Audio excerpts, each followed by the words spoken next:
Creation Bible school में यीशु मसीह के नाम से आप सभी का फिर से स्वागत है। तो बच्चों, हमने हमारा वीपीएस का थीम देखा था कि परमेश्वर को धन्यवाद देना है। तो बच्चों, हमने पहला दिन देखा था जीवन देने वाले परमेश्वर को धन्यवाद। तो आज हम दूसरे दिन में आए। तो बच्चों, आज हम धन्यवाद करेंगे और प्रार्थना करेंगे और दूसरे दिन क्या होने वाला वो सब कुछ हम देखेंगे। तो बच्चों, आइए हम सब हाथों को जोड़ेंगे और आंखों को बंद करके हम प्रार्थना करेंगे। हमारे बीच में पास्टर जॉन लेसी जी प्रार्थना करने में। आइए बच्चे, हम प्रार्थना करेंगे। आइए हम प्रार्थना करें। प्रेमी परमेश्वर, छोटे बच्चों के यूट्यूब सेवकाई के लिए आपको धन्यवाद। इस सेवकाई के द्वारा कई बच्चों के अंदर बदलावट देखकर प्रभु आपके प्रेम को भरने वाले हैं, इसलिए स्तुति धन्यवाद। इस सेवकाई से जुड़े सभी को यीशु मसीह के नाम से आशीष करता हूँ, यीशु मसीह के नाम से आमेन आमेन। God bless you. बच्चों, जिस तरह हमने पहला दिन का थीम देखा था कि जीवन देने वाले परमेश्वर को धन्यवाद, उसी तरह आज दूसरा दिन है। तो दूसरा दिन की भी थीम को देखना बहुत ही जरूरी है। तो बच्चों, हमारे बीच में नंदिनी दीदी आपको दूसरा दिन की थीम के बारे में बताने वाले हैं। तो बच्चों, आपको क्या करना है, बहुत ही ध्यान से सुनना है। तो बच्चों, हम सब तैयार हैं? हाय हेलो दोस्तों, वीबीएस का दूसरा दिन वीडियो में आप सबको स्वागत करती हूँ। मैं उम्मीद करती हूँ कि आप सब ने पहले दिन का वीडियो देखा और आपको इस पृथ्वी, आसमान, मछली, मनुष्य, ये सब कैसा सृष्टि हुआ करके पता चला। तो बच्चों, बचपन से मेरे मन में एक सवाल हमेशा था जिसका जवाब कोई भी दे नहीं सका, पर कल का वीडियो देखने के बाद मुझे उसका जवाब मिला। तो सवाल क्या है करके आपको बताओ क्या? वो सवाल था, मुर्गी में से अंडा आया या अंडा में से मुर्गी आया? तो दोस्तों, मुझे तो इसका जवाब पता है, आपको भी पता है ना? अगर नहीं तो और एक बार वीडियो देखकर पता कीजिए। तो फ्रेंड्स, आज का थीम है थैंक गॉड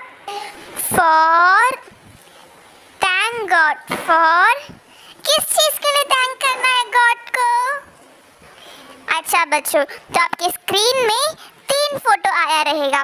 वो तीनों फोटो को प्लस करके एक वर्ड मिलेगा, वो वर्ड ही इसका जवाब है। तो ध्यान से देखो, अगर आप गेस कर पा रहे हैं तो कंग्रेचुलेशंस, नहीं तो आगे का वीडियो हमने अभी थीम देखा सुरक्षा करने वाले परमेश्वर का धन्यवाद। तो बच्चों, परमेश्वर कितना अच्छा है, वो हमारी सुरक्षा करता है। तो बच्चों, हमारे बीच में अब आ चुका है एक्शन सॉन्ग का समय। तो हमारे बीच में बच्चे लोग क्या करेंगे, एक्शन सॉन्ग करने वाले हैं। कौन पता है आपको? आइए हम देखते कौन एक्शन सॉन्ग करके आपको सिखाने वाले हैं। तो बच्चों, आपको भी क्या करना है, एक्शन सॉन्ग के साथ आपको भी सीखना है और आपको भी गाना गाना है और एक्शन भी करना है आपको। तो बच्चे, आप सब तैयार हैं? मैं विश्वास कर रहा हूं कि आप सब तैयार हैं।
आपको पता चला ना कि एक्शन सॉन्ग किसने किया।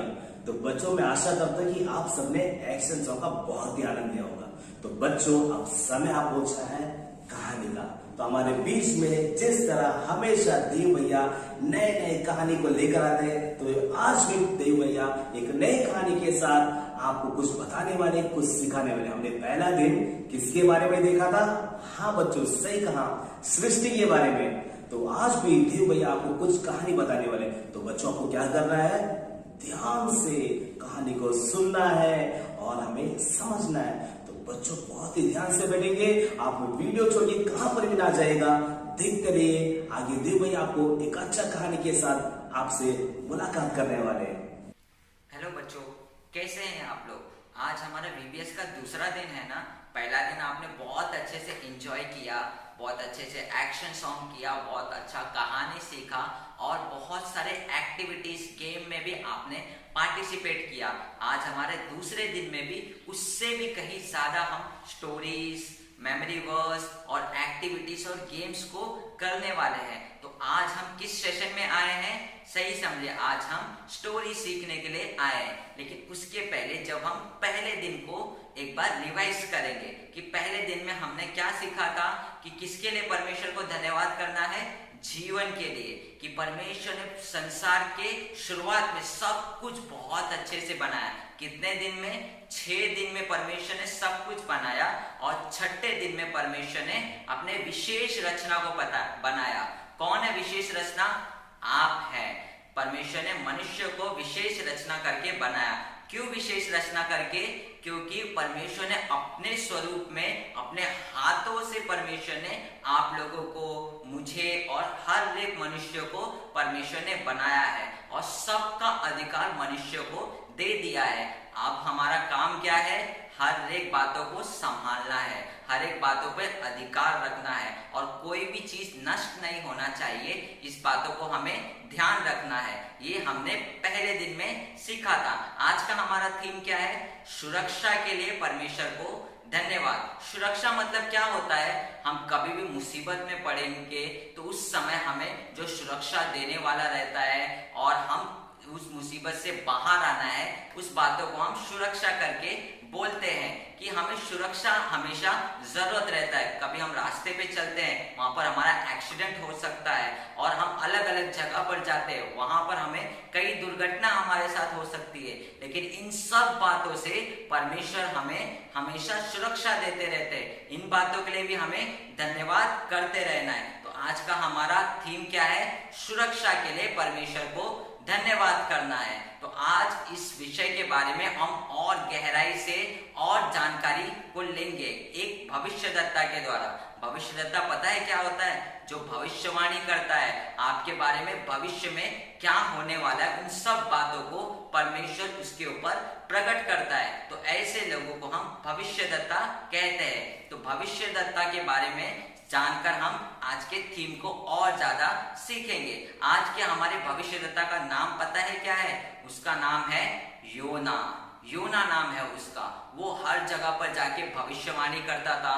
परमेश्वर जो भी उनको कहते थे वो सब बातें लोगों तक पहुंचाता था। ऐसे कर करके उसने कई लोगों को परमेश्वर का वचन सुना दिया था। तो ऐसे लोग जो भविष्यद्वक्ता के बातों को सुनते हैं, वो अपना मन फिराकर परमेश्वर के पास लौट आते थे। ऐसे योना कई जगह पर जाके परमेश्वर के वचन का प्रचार करता था। एक दिन पता है क्या हुआ? परमेश्वर ने योना के पास आकर कहा और बोलने लगे कि हे योना, तू ना इस समय उठकर नीनवे में चले जा, क्योंकि नीनवे में ना बहुत पाप बढ़ गया है। वहां के लोग मारपीट करते हैं, गलत काम में अपने मन को लगाते हैं, झूठ बोलते हैं और एक दूसरे का हत्या करते हैं। ऐसे कई गलत बातों में उन्होंने अपने मन को लगाया। कहाँ के लोगों ने? नीनवे के लोगों ने। वहां पर जाके तो उन लोगों को बोलना है कि 40 दिन के अंदर अगर तुमने मन नहीं फिराया तो तुम्हारा देश उलट जाएगा, पूरा देश एकदम उलट जाएगा। तो ऐसे जाके उसे बोलना था। लेकिन वो बहुत डर गया कि नीनवे वाले लोग तो बहुत खतरनाक होते हैं, वो लोग हत्या कर देते हैं। अगर मैंने उनके विरोध में बोला कि तुम हत्या करते हो, तुम गलत काम करते हो, वो लोग तो मुझे भी मार देंगे। तो योना बहुत डर गया। वो सोचने लगा मैं तो उनको बोलने जाऊंगा, लेकिन मेरा सुरक्षा कौन करेगा? ऐसे बहुत सारे बातें उसके मन में आने लगा। तो नीनवे जाने के लिए बहुत डर गया। तो नीनवे जाने के लिए निकला तो था, लेकिन ना उसके दिमाग में यही बात चल रहा था कि मैं नीनवे जाऊंगा तो मुझे मार दिया जाएगा, मैं खत्म हो जाऊंगा। इसलिए वो डर के जब वो जहाज के पास जाने लगा, टिकट लेने के लिए गया, तो टिकट पता है नीनवे गांव के ये नहीं निकाला उसने तर्शीश गांव के लिए निकाला। लेकिन परमेश्वर ने उसे कहाँ जाने बोला था? नीनवे जाने बोला था। लेकिन वो जा कहाँ रहा था? तर्शीश जाने लगा। वो परमेश्वर की इच्छा से भागने लगा था। तो जब वो तर्शीश के लिए नाव में चढ़ा, तो जब समुद्र के बीच में वो नाव पहुंचा तो बहुत बड़ा तूफान आने लगा। और ऐसा तूफान आ रहा था कि समुद्र के पानी जो है वो लहरें बनकर उस नाव में चलने लगे। तो ऐसे कर करके नाव डूबने के लिए हो गया। उसके अंदर रहने वाले हर एक यात्री अपना सामान उठाकर नदी में फेंकने लगे। इतना भारी तूफान आने लगा था। लेकिन पता है योना उस समय क्या कर रहा था? वो तो एकदम नीचे जाके सो रहा था। उसे तो कुछ परवाह ही नहीं था। वो क्या बोल रहा था कि मैं परमेश्वर के लिए निनवे नहीं जाऊंगा, वहां पर मुझे मार देंगे, मैं तर्शीश चले जाऊंगा, बीच में मर गया तो भी मुझे चलेगा। तो वो ऐसे बातों को रख के आराम से सो रहा था। लेकिन सब यात्री तो बहुत परेशान थे। वहां पे बहुत तूफान आ रहा था, लोग मरने के हालत में पहुंच गए थे। तो सब लोग ना घुटने टेक कर प्रार्थना करने लगे, लेकिन तो भी तूफान नहीं थमा। तो एक आदमी जाकर योना को देखता है कि हे भाई, तू इतना परेशानी में भी इतना आराम से कैसे सो रहा है? तो योना बोलता है, ये सब जो बातें हैं ना, मेरे वजह से याद है। परमेश्वर ने मुझे नीनवे जाने बोला, लेकिन मैं तर्शीश में जा रहा हूं। इसके वजह से परमेश्वर एक बड़े तूफान को रख दिया है। तो तुम लोग अभी क्या करो, मुझे उठाकर समुद्र में फेंक दो तो ये तूफान थम जाएगा। उसने क्या सोचा, अगर मैं मर गया नीनवे जाने से तो बच जाऊंगा। वो मरने के लिए तैयार था, लेकिन नीनवे जाने के लिए तैयार नहीं था। तो सब लोग ने उसे एकदम बांधा और समुद्र में फेंक दिया। जैसे उसको समुद्र में फेंका, एक बहुत बड़ा मछली आकर उसको निगल गया। निगलने पे वो मरा नहीं था, क्योंकि वो मछली को पता है किसने भेजा था? परमेश्वर ने भेजा था। वो मछली उसको निगल गया और 3 दिन तक योना उस मछली के अंदर ही रहकर प्रार्थना करने लगा कि परमेश्वर मुझे माफ कर दो, मैं जो अलग दिशा में जा रहा था, आपकी इच्छा से भाग रहा था, इन सब बातों से मुझे क्षमा करो। ऐसे करके 3 दिन तक 3 रात तक घुटने टेक कर प्रार्थना करने लगा। वो भी कहां पर प्रार्थना कर रहा था? मछली के पेट के अंदर। तो वैसे ही वो मछली गया और नीनवे के शहर के पास में पहुंचकर वो समुद्र के बाहर उसको उलट दिया और योना वहां पर पहुंच गया। कहां पर? नीनवे शहर में। तो जाता है, सब जगह पे जाके प्रचार करता है, लेकिन बहुत डरा डरा प्रचार करता है कि सब लोग को बोलता है, आप लोग बहुत हत्या करते हैं, आप लोग परमेश्वर के विरोध में काम करते हैं। ऐसे कर करके उनके पापों को उनके ऊपर प्रकट करने लगा। जो भी वो बुरे काम करते थे, उन सब बातों को योना उन लोगों को बताने लगा। ये बात ना, और इसने एक और बात कहा कि 40 दिन के बाद अगर तुमने मन नहीं फिराया तो तुम्हारा देश क्या हो जाएगा? उलट जाएगा। तो ये बात वो राजा तक पहुंच गया। सब लोग वहां पर बहुत डर गए, यहाँ तक कि राजा भी बहुत डर गया था योना के बातों को सुनकर। तो ऐसे बातें सुन सुनकर ना सब लोग बहुत डर गए और सब लोग घुटने टेककर परमेश्वर से प्रार्थना करने लगे। बहुत रो रो कर उपवास के साथ प्रार्थना करने लगे और परमेश्वर से अपने पापों के लिए माफी मांगने लगे। तो ऐसे कर करके 40 दिन तो बीत गया और वो लोग ने अपने पूरे पाप को छोड़ दिया। यहाँ तक कि राजा भी डरकर अपने पूरे पाप को छोड़ दिया। तो वहां पर पता है क्या हुआ? परमेश्वर ने कहा था 40 दिन में तुम्हारा देश उलट जाएगा, लेकिन परमेश्वर ने ऐसा नहीं किया।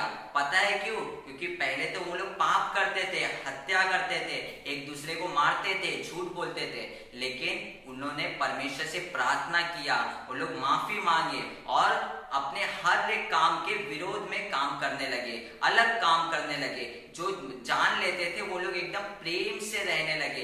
जो हत्या करने वाले लोग थे वो लोग एकदम भाई जैसा बनकर रहने लगे। तो ऐसे बातें उनके अंदर पाया जाने लगा, इसलिए परमेश्वर ने उन्हें मारने का विचार को छोड़ दिया। तो ऐसे ही योना के द्वारा परमेश्वर ने नीनवे के लोगों को पाप से मुक्त किया और उनकी सुरक्षा की, कि वो लोग को पहले सुरक्षा करने वाला कोई नहीं था। जब तक वो परमेश्वर के विरोध में काम करते थे, उनका सुरक्षा कोई नहीं करता था, सब लोग उनके विरोध में थे। लेकिन जब उन्होंने मन फिराकर परमेश्वर के साथ में एक संगति को बांधा, अपने पाप को छोड़ दिया, तो परमेश्वर सर्वदा उनका सुरक्षा करने के लिए तैयार हो गए। ऐसे ही जब आप अपने पाप को छोड़कर, अपने अंदर के हर एक बुरे आदत को छोड़कर परमेश्वर के साथ में एक संगति को बांधेंगे, तो परमेश्वर भी आपको सुरक्षा देने के लिए हमेशा तैयार रहेंगे। तो आपको हमेशा ध्यान रखना है कि अपने हर एक गलत काम को आपको छोड़ देना है, क्योंकि परमेश्वर बुरे लोगों का साथ नहीं देता, अच्छे लोगों का परमेश्वर साथ देता है। अगर आप अच्छे रहेंगे तो परमेश्वर हर समय आपको सुरक्षा देते रहेंगे। तो आज का कहानी कैसा लगा आपको, कि हमें परमेश्वर कब सुरक्षा देंगे? जब हम परमेश्वर के रास्ते पर चलेंगे, परमेश्वर के वचनों पर चलेंगे, उसके आज्ञाओं को मानेंगे। तो आज की कहानी में हमने यही सीखा ना कि हमें सुरक्षा के लिए भी परमेश्वर को धन्यवाद करना है। कल सीखा था जीवन के लिए धन्यवाद करना है, आज हमने सीखा सुरक्षा के लिए, कि परमेश्वर ने बहुत अच्छा जीवन भी दिया है हमको और साथ में एक सुरक्षा भी दिया है, कि जीवन देकर हमें ऐसे छोड़ नहीं दिया, परमेश्वर ने जीवन में हमको एक सुरक्षा भी दिया है। तो इन बातों को हमें हमेशा ध्यान रखना है। कल हम इसी समय पर इस जगह पर मिलेंगे कि परमेश्वर के बारे में और गहराई से जानने के लिए और किन किन बातों में हम परमेश्वर का धन्यवाद कर सकते हैं, इस बातों को भी हम कल और गहराई से सीखेंगे। तब तक के लिए बाय बच्चों, आप सभी को कहानी बहुत ही अच्छा लगा होगा। हमने कहानी किसके बारे में देखा था? योना के बारे में। योना कैसे मच्छी के पेट में 3 दिन रहा था, कि हमने कहानी में देखा, बहुत ही अच्छा लगा ना। अब आ चुका है समय वचन का। हमारे बीच में नैन्सी दीदी आपको इस कहानी के आधारित पर कुछ वचन को बताने वाले। तो बच्चों, आपको क्या करना है? इस वचन को पाठ करना है, याद करना है, अपने मन में से रखना है और उसे हमेशा हमारे दिल में रखना है। तो बच्चों, हम वचन सीखेंगे। आपके बीच में नैन्सी दीदी हम वचन को पेश करने वाले, बहुत ही ध्यान से सुनिएगा बच्चों। हेलो बच्चों, आज का विषय क्या है? यस, बहुत सही। प्रभु यीशु मसीह हमारे साथ रहते हैं। जैसे एक माँ अपने बच्चों को संभालती है, उससे कहीं गुना बेहतर यीशु मसीह हमें संभालता है। अगर जब कभी भी तुम्हें डर लगेगा, अब सभी को यीशु का नाम लेना चाहिए, क्योंकि यीशु का नाम सबसे बढ़कर है। उसका नाम लिया और वो बचाने नहीं आया, ऐसा हो ही नहीं सकता। वो अपने देवदूत को आज्ञा देता है, वो और हमारा रक्षा करता है। आज यही बात हम वचन में सीखने वाले हैं। चलिए, सब तैयार है? जब मैं वचन बोलेगी तो तुम्हें क्या करना चाहिए? बहुत सही, आप सभी को मेरे पीछे बोलना है। चलिए शुरू करते हैं। क्योंकि वह अपने दूतों को तेरे निमित्त आज्ञा देगा कि जहां कहीं तू जाए वे तेरी रक्षा करे। भजन संहिता 91 का 11। हम फिर से एक बार बोलेंगे। क्योंकि वह अपने दूतों को तेरे निमित्त आज्ञा देगा कि जहां कहीं तू जाए वे तेरी रक्षा करे। भजन संहिता 91 का 11। बहुत अच्छे बच्चों, अब हम इंग्लिश में बोलेंगे। God will command His angels to protect you wherever you go. हम फिर से एक बार बोलेंगे। God will command His angels to protect you wherever you go. Very good बच्चों, अभी आप सभी को क्या करना है? पहले दिन का वचन और दूसरे दिन का वचन दोनों भी बाय हार्ट करना है। बच्चों, अब हमने स्टोरी और सुंदर सा वचन को सीखे। अब समय आ चुका है सवाल और जवाब का। हमारे बीच में दिव्या दीदी आपसे सवाल करेंगे। आपको क्या करना है? उसका जवाब कमेंट बॉक्स में कमेंट करके भेजना होगा। तो बच्चों, आप सब तैयार हैं? मैं मैं आशा करता हूँ कि आप सब तैयार हैं। हाय बच्चों, आपके फेवरेट गेम टाइम में पहुंच गए हम। तो चलो बच्चों, आज के गेम के ओर जाते हैं। बच्चों, आपकी स्क्रीन में कुछ पिक्चर्स दिया जाएगा। उसी में से जो आपको लगता है वो गुड हैबिट है, उसे आप स्माइली इमोजी दे सकते हो, और जिसे आपको लगता है वो बैड हैबिट है, उसको आप सैड इमोजी दे सकते हो। Question A, not to obey elders, बड़े लोग के आज्ञा पालन ना करना। Question B, to help poor people, गरीब लोगों का मदद करना। Question C, to keep our environment clean, वातावरण को साफ रखना। Question D, to fight with others, दूसरों के साथ लड़ना। Question E, to plant trees, पेड़ पौधे लगाना। बच्चों, अगर आपको करेक्ट आंसर्स आता है तो कमेंट सेक्शन में कमेंट कीजिए। करेक्ट आंसर्स दिए हुए बच्चे का नाम और फोटो आखिरी दिन यानी फाइनल डे में पोस्ट किया जाएगा। बाय। बच्चों, हमने अभी वचन सीखा, अब समय आ चुका है स्टोरी का। तो देव भैया फिर से हमें एक स्टोरी सुनाने वाले। पता है आपको कौन सा स्टोरी?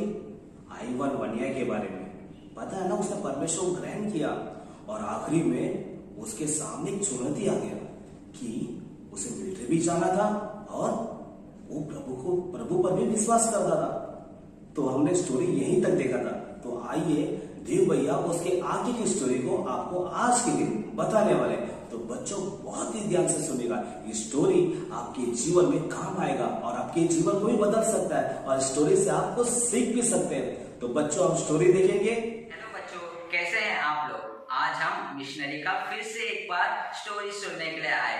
कल हमने एक मिशनरी के बारे में सीखा था, लेकिन उसके बारे में कुछ बातों को हमने जाना था, जैसे कि वो कहाँ पर पैदा हुए थे, वो क्या पढ़ाई किए थे, और उनके माता पिता का नाम क्या था, और वो किस जगह रहते थे, उस जगह का वातावरण कैसा था। तो उस जगह का नाम क्या था जहाँ पर वो रहते थे, और उस मिशनरी का नाम क्या था? आपको याद है ना? उनका नाम क्या था?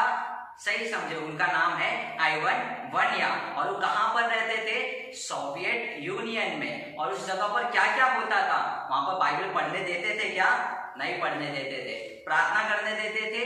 नहीं करने देते थे। अगर कोई प्रार्थना या फिर बाइबल पढ़ेगा, उसे तो मारा जाता था।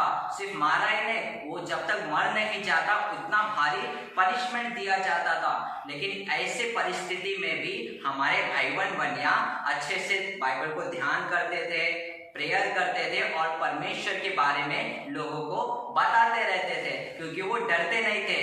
क्यों पता है नहीं डरते थे? क्योंकि उनके साथ में उनका सुरक्षा करने के लिए हमारे परमेश्वर हमेशा उनके साथ में। आज का हमारा विषय भी वही है ना, कि परमेश्वर हमेशा हमारा सुरक्षा करने के लिए तैयार रहते हैं। इसलिए हमें क्या करना चाहिए? परमेश्वर को धन्यवाद देते रहना चाहिए। तो उनके माता पिता का नाम याद है ना आपको? उनके माता का नाम है लोना और उनके पिता का नाम है वेस्ली। उनके माता का लोना और उनके पिता का नाम वेस्ली है। और उन्हें क्या बनना था? अपने बड़े भाई सिमियोन की तरह आर्मी में जाना था, अपने देश का सेवा करना था। वो अपने लिए ज्यादा जीना नहीं चाहते थे, लेकिन अपने देश के लोगों के लिए जीना चाहते थे। जैसे हमारे यीशु मसीह इस धरती पे आए और अपने लोगों के लिए जिए, वैसे ही आइवन वनिया भी अपने देश के लोगों के लिए कुछ करना चाहते थे और परमेश्वर के वचन को अपने देश के लोगों को सुनाना चाहते थे। इसी मंशा को रखकर वो हमेशा प्रार्थना करते रहते थे। लेकिन सिमियोन उन्हें प्रार्थना करने देता था क्या? नहीं देता था। कल हमने जैसा जाना था कि अगर उसे आर्मी में जाना है तो कौन से दो बातों के बीच में एक चुनाव करना होगा? परमेश्वर या फिर आर्मी। तो उन्होंने क्या चुना? आप जानना चाहते हैं ना? कल हमने यहीं पर खत्म किया था कि उसने परमेश्वर को चुना या फिर आर्मी में जाना को चुना। तो उसने सही समझे, उसने परमेश्वर को चुना कि परमेश्वर के पास ही मुझे रहना है। और परमेश्वर से प्रार्थना करता था कि परमेश्वर मुझे आर्मी में तो जाना है, लेकिन आपका इच्छा ज्यादा जरूरी है। इसलिए परमेश्वर ने उसके प्रार्थना को सुना और उसे आर्मी में जाने के लिए एक मौका को दिया। जब वो 18 वर्ष के हुए तो उन्हें आर्मी में जाने के लिए एक मौका मिला और वो अपने पूरे सामान को बांधकर अपने परिवार को छोड़कर आर्मी के कैंप में जाने लगे। जब वो जा रहे थे, उनके माता पिता ने उनकी सुरक्षा के लिए, उनके आशीष के लिए प्रार्थना किया कि ये तो परमेश्वर का वचन पढ़ता है, प्रार्थना करता है, अगर आर्मी में किसी ने देख लिया तो क्या होगा, इसे मार डालेंगे। तो ऐसे बातों को रखकर उनके माता पिता बहुत गंभीरता के साथ में प्रार्थना करने लगे कि आइवन वन्या वहां पर सुरक्षित रहना है और अपने परमेश्वर के बारे में भी लोगों को बताते रहना है। तो ऐसे करके हमारे आइवन वन्या कहां पर चले गए? आर्मी में चले गए। लेकिन वहां पर आर्मी में जाते ही ना, वहां का जो मेन कर्नल थे वो ना बहुत कठिन थे, वो बहुत कठोर थे कि वो कोई भी गलती करेगा तो उसे बहुत भारी पनिशमेंट दिया जाता था। कि समय को लेके बहुत पाबंदी थी और खाने को लेकर बहुत पाबंदी थी। वो तो कहते थे रोज सुबह 6 बजे उठ के जो तैयार नहीं रहेगा उससे बहुत भारी पनिशमेंट दिया जाएगा। ऐसे ही आइवन वन्या के कर्नल भी बहुत कठोर मन के थे और वहां पे परमेश्वर के बारे में कोई भी बातें करना पसंद नहीं करता था। यहाँ तक कि उनके लोग जो साथी थे वो भी पसंद नहीं करते थे। ऐसा परिस्थिति होना चाहिए क्या? नहीं। आप भी अपने आसपास में देखते रहेंगे कि बहुत सारे लोग परमेश्वर के बारे में सुनना पसंद नहीं करते। बहुत सारे लोग परमेश्वर के बारे में अगर आप बात करेंगे तो आपको दूर भगाते रहेंगे। तो ऐसे परिस्थिति में क्या करना चाहिए वो भी हमें जानना बहुत जरूरी है। देखते हैं आइवन वन्या ने उस परिस्थिति में क्या किया। तो आइवन वन्या वहां पर गए और वहां पर हर समय प्रार्थना की जगह को ढूंढते रहते थे कि मैं कहां पर प्रार्थना करूं। और जब उन्हें प्रार्थना करने के लिए जगह नहीं मिलता था, बहुत बेचैन हो जाते थे, बहुत तड़पने लगते थे। पता है क्यों? क्योंकि वो परमेश्वर से बहुत प्यार करते थे। जब तक वो प्रार्थना नहीं करेंगे उनके दिल को तसल्ली नहीं मिलता था। तो ऐसे 1 दिन बीत गया, 2 दिन बीत गया, 3 दिन बीत गया, उन्हें कोई जगह मिला ही नहीं। ऐसे करते करते एक महिला ने जो छुप छुप कर एक जगह पर प्रार्थना करती थी, एक घर के अंदर एक कोठरी में वो महिला चुप के प्रार्थना करती थी। तो उसने आइवन वन्या को देखा कि ये हर समय कुछ ना कुछ तो ढूंढते रहता है। तो उसने जाकर पूछा, भाई आप क्या ढूंढ रहे हैं? तो उसने बताया, मैं परमेश्वर से प्रार्थना करने के लिए जगह ढूंढ रहा हूँ, आप कहीं जानते हैं क्या? उस महिला को एकदम चौंक गई कि यहाँ पर इस आर्मी में आके जहाँ पर प्रार्थना करना, वचन पढ़ना एकदम मनाही है, वहां पर ये आदमी प्रार्थना करने के लिए जगह ढूंढ रहा है। तो उसको बहुत अच्छा लगा कि यहाँ से परमेश्वर को प्रेम करने वाला एक मनुष्य आया है। तो उसने बताया, मैं इस जगह पर प्रार्थना करती हूँ, आप भी जाकर यहाँ पे प्रार्थना कर सकते हैं। तो जब कैंप का नाश्ते का समय होता था, चाय का समय होता था, आइवन वन्या अपने नाश्ते को छोड़कर, चाय को छोड़कर, सब कुछ छोड़कर परमेश्वर से प्रार्थना करते रहते थे। तो ऐसे करते करते वो हर रोज अपने नाश्ता को छोड़ देते, अपने चाय को छोड़ देते, जो सुबह के लिए बहुत इंपॉर्टेंट होता है, उस बातों को छोड़कर वो परमेश्वर से रोज गंभीरता के साथ प्रार्थना करते थे। एक दिन ऐसा हुआ कि उन्हें आने में और प्रार्थना करने में बहुत समय लग गया। तो उनके कर्नल ने देखा इस कैंप में एक लड़का तो नहीं है, वो उसे ढूंढने लगे। और आइवन वन्या को जब खिड़की से देखा ये क्या कर रहा है, सही समझे वो प्रार्थना कर रहे थे। तो उन्होंने देखा और बहुत गुस्से में आ गए और बोलने लगे, हे तू क्या कर रहा है? आइवन वन्या को एक वचन याद आया कि जब मैं परमेश्वर को लोगों के सामने स्वीकार कर लेता हूँ तो मेरा परमेश्वर भी स्वर्ग राज्य में मुझे स्वीकार कर लेगा। तो उन्होंने बोला, मैं यीशु मसीह से प्रार्थना करता हूँ। तो वो बहुत और गुस्सा हो गए। तो उन्होंने एक भारी पनिशमेंट उन्हें दिया। पता है वो पनिशमेंट क्या था? अपने घुटने के बल में वो कैंप के हर एक रूम को झाड़ू मारना है, पोछा मारना है। पता है एक एक फ्लोर पे कितना रूम था?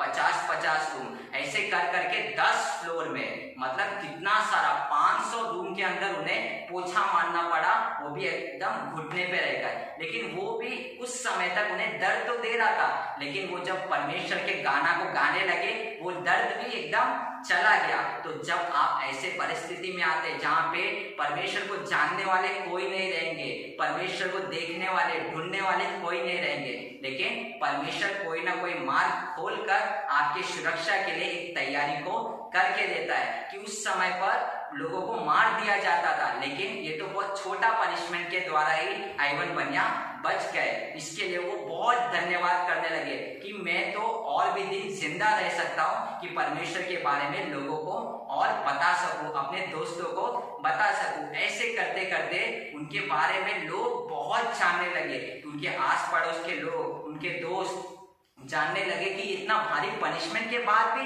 परमेश्वर से इतना प्यार करता है। तो लोग चौंक गए। उस समय पता है एवन वन्या ने क्या किया, उनके पास गए और उन्हें भी सुसमाचार बताने लगे। ये बात कर्नल को पता चल गया कि ये एवन वन्या पूरे कैंप में हर एक लोगों को परमेश्वर का सुसमाचार सुना रहे, यीशु मसीह के प्रेम के बारे में बता रहे, और वो और ज्यादा गुस्सा हो गए। इसे तो मैंने एक बार प्रार्थना करने के लिए मना किया था, एक पनिशमेंट भी दिया था, लेकिन ये नहीं माना। अभी तो इसको और ज्यादा बड़ा पनिशमेंट देना पड़ेगा। वो पनिशमेंट पता है क्या है?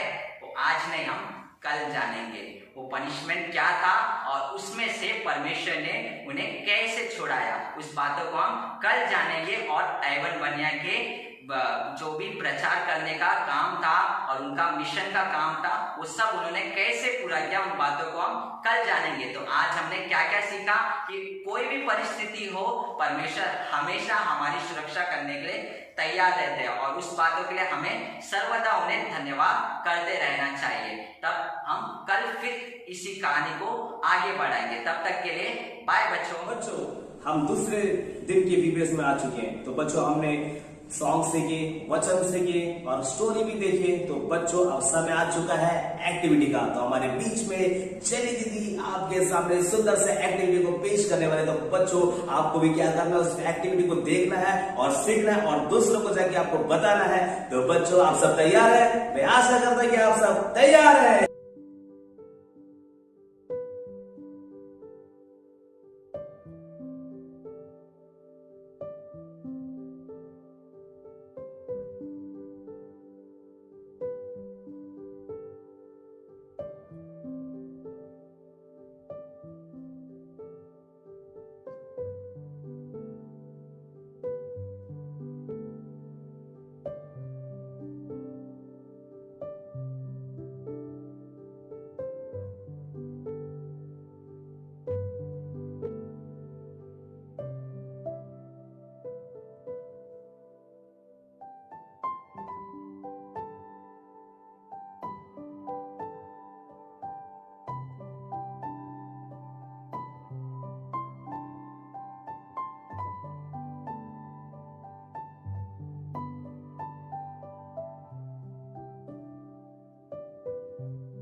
बच्चों, दूसरा दिन का VBS आपको बहुत ही अच्छा लगा होगा, मैं प्रभु के अंदर आशा करता हूँ। तो बच्चों, अब समय आ चुका है परमेश्वर को धन्यवाद कर प्रार्थना करने का। आइए हम सब प्रार्थना करते हैं, अपने हाथों को जोड़ेंगे, अपने आंखों को बंद करेंगे। हमारे बीच में पास्टर आंटी वेनिला जॉन जी प्रार्थना करने वाले हैं। आइए हम सब प्रार्थना करते हैं। आइए हम प्रार्थना करें। प्रेमी परमेश्वर, इस YouTube संडे क्लास के लिए आपको धन्यवाद करती हूँ। इस संडे क्लास के द्वारा बहुत सारे बच्चों को आपने आशीष की है, इसलिए आपको स्तुति और धन्यवाद करती हूँ। इस संडे क्लास से जुड़े हुए हर किसी को आप आशीष कीजिए। सारे आदर महिमा केवल आपको देती हूँ, प्रभु यीशु मसीह के नाम से मांगते हैं, आमीन। God bless you. बच्चों, आपको दूसरे दिन का VBS बहुत ही अच्छा लगा। मैं आशा करता हूं कि आप सभी को बहुत ही अच्छा लगा। अच्छा लगा है इसलिए आपको क्या करना है, हमारे चैनल को लाइक करिए, शेयर करिए और सब्सक्राइब करिए। साथ ही साथ बेल आइकन को जरूर दबाइएगा और कमेंट बॉक्स में कमेंट करके जरूर भेजिएगा। इससे हमारे सारे वीडियोस के लेटेस्ट अपडेट आप बिना रुके देख सकते हैं। तो बच्चों, हम फिर मिलते हैं कल नए स्टोरी, नए वचन, नए सॉन्ग और नए एक्टिविटी के साथ। तब तक के लिए बाय।